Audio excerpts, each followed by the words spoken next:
Hayır dediğim gibi tamam. Hadi bakalım. Hop. Evet benim hatam. Kalk hemen. Hop. Evet şimdi kalk. Evet. Al bakalım uzan. Al. Wow.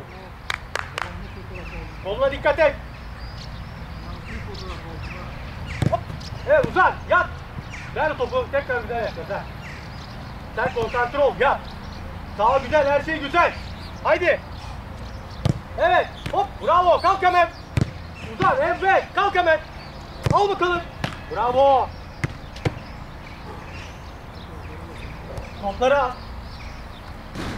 Sarı topu da al.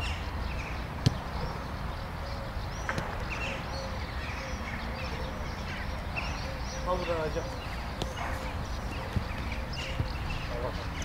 Hazır mıyız oğlum?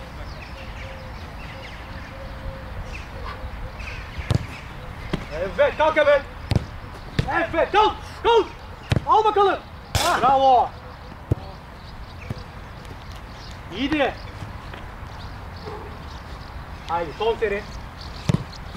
Hop kalk. Kalk. Bravo Mehmet. Dinle.